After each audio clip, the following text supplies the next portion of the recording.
Welcome to Oakland Connection. I'm County Commissioner Tim Burns. In today's episode, we're going to talk a little bit about an event that I started 5 years ago called Claws and Paws. It's a dog jog to help the animal rescue agencies of Oakland County. And I'm here with Alex Whitney, who's going to talk a little bit about this year's event that's going to take place in Clawson on May 22nd. Absolutely, Tim. We're very honored to be with the organization with the Claws and Paws Walk. This is our second year, and Guardians for Animals is an umbrella organization that helps many rescues. And here with us today is Heroes for Homeless Animals, one of our affiliates, and they brought some beautiful animals. So everyone that comes out and takes a step for the animals, walks a 2-mile walk, you're helping to save an animal's life. And I brought along the t-shirt that you get for only a $20 pre-registration for the walk. And you get a goodie bag and discount coupons from Petco and a lot of fun stuff in there. So it has a nice, pretty neat logo on there, and it's not the normal white t-shirt. You actually have a colored t-shirt. Yes, and all the sponsors on the back, and it's become a collector's item, so we're really happy about that.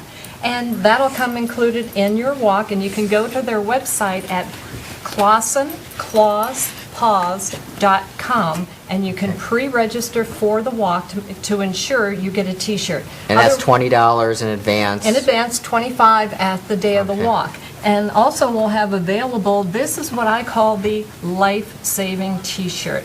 This is from Rally to Rescue Purina. Guardians for Animals will have them for sale there. This is a $15 donation, and a $15 donation helps to feed a hungry homeless animal for up to 45 days, and in most cases the pull fee from a shelter, which is what our affiliates do, they pull from death row in the shelters, that covers the pull fee for that animal. Okay, so and I'm sorry, what's a pull fee? A pull fee is what the shelter will charge the rescue to take the animal out. That's to help offset some of their cost.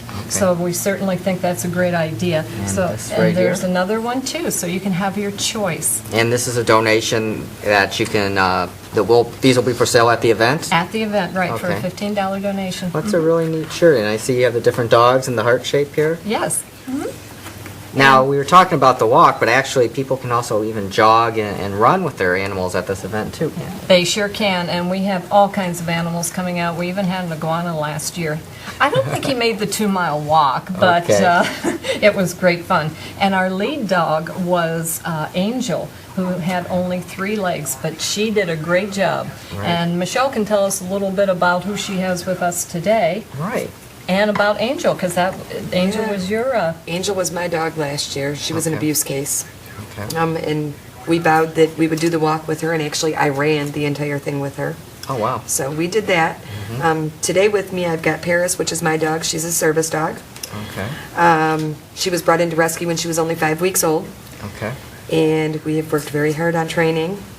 And today she sits as a service dog.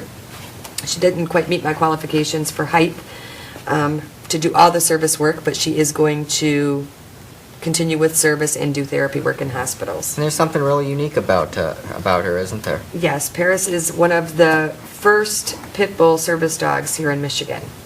That makes me proud.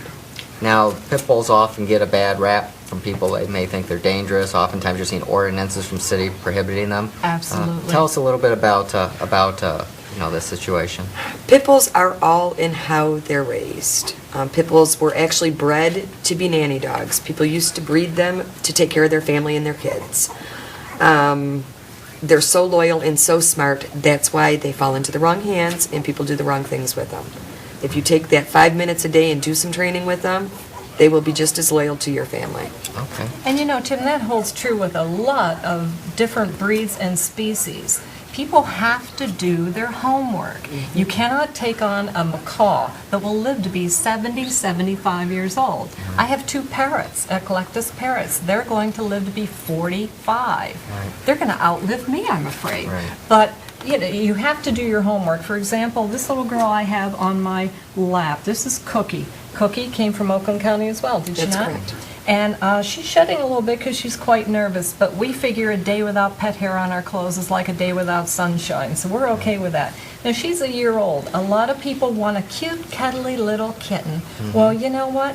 With an older cat, you know what you're getting. And you'll know the personality, you'll know everything about them. So I encourage people to think, when you're adopting a cat, think a year or two, or maybe even a little older. It's all right, sweetheart. And give them a home, because there's so many.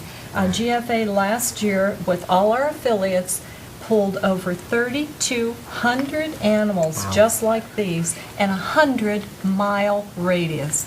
And we also distributed over 300,000 pounds of food to rescue groups in need in the last 2 years. Okay. And if you want to learn about Guardians for Animals and what we do, you can go to our website at guardiansforanimals.org. And we welcome you to do that, and you can also get more information on the walk. Right. In addition to the Claws and Paws Dog Jog Walk taking place in the morning, there's also going to be a pet adoption associated with the event, isn't there? Absolutely. There'll be games and lots of fun for everybody. There'll be low-cost vaccinations.